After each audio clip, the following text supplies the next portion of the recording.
కదా. మరోసారి ప్రభువు మనలను ఇలా కలిసి ప్రార్థించుకునే గొప్ప భాగ్యం ఇచ్చినందుకు మరోసారి ప్రభువునకు కృతజ్ఞతాస్తుతులు చెల్లిస్తున్నాను. ప్రార్థన చేసుకుందాము. యేసు ప్రభువా, నీకు వందనాలు. ఘనమైన తండ్రి, నీకు స్తోత్ర. నీ మహోన్నత నామమును బట్టి మరోసారి మమ్మల్ని తోడుకొచ్చావు. నీ బిడ్డలతో కలిసి ఇలాగ నీ వాక్యమును పంచుకునే గొప్ప భాగ్యము దయచేసిన తండ్రి, నీకు వందనాలు.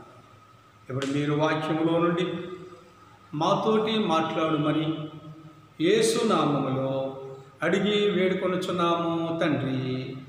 ఆమేన్. దేవుని యొక్క పరిశుద్ధ గ్రంథంలో నుండి యేసుక్రీస్తు ప్రభువారు భూలోకమునకు వచ్చిన తరువాత అనేకమైనటువంటి అద్భుతమైన కార్యములు చేశారు. సామాన్యమైనవి కాదు, అద్భుతమైనవి, ఎవరో చేయలేనివి, ఎప్పుడూ వినలేనివి. అలాంటి యొక్క ఘనమైనటువంటి కార్యములు ప్రభు అయినటువంటి యేసుక్రీస్తు వారు చేశారు. ఆ రోజుల్లో ఈ రోజుల్లో పాపాత్ములు, రోమాపత్రికలో ఆయన చెప్పాడు,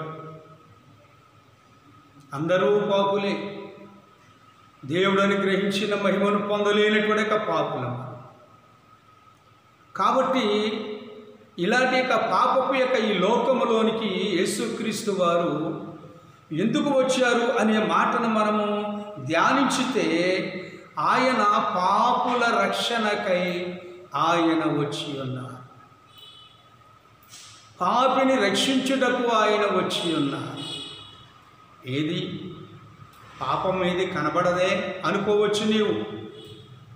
నీ మాటలో పాపము, నడకలో పాపము, చూపులో పాపము, వినికిడిలో పాపము, నైజములో పాపము, తలంపులలో పాపము, ఊహలో పాపము, ఇన్ని రకాలుగా మానవ హృదయములు ఉన్నటువంటి పాపములు.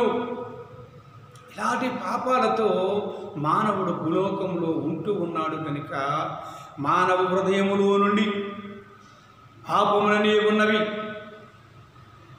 ఎలాగంటే 7వ అధ్యాయం మార్కు సువార్త మరి 21వ వచనములో ఉన్నటువంటి మాటను మనము ధ్యానము చేసినప్పుడు అక్కడ మనిషి యొక్క లోపల నుండి వచ్చేటటువంటి పాపములు, మానవ హృదయములు కరుడుగట్టిపోయినటువంటి పాపములు మనకు అక్కడ కనబడుచు ఉన్నాయి. కరుడుగట్టిపోయినటువంటి పాపములు మానవుడిలో కనబడుచు ఉన్నాయి. ఇవన్నీ కూడా పోవాలి అంటే, తీసివేయాలి అంటే ఒక రక్షకుడు మనకు కావాలి. ఎవరా రక్షకుడు అంటే పాపము లేనివాడు, పాపమెరుగనివాడు.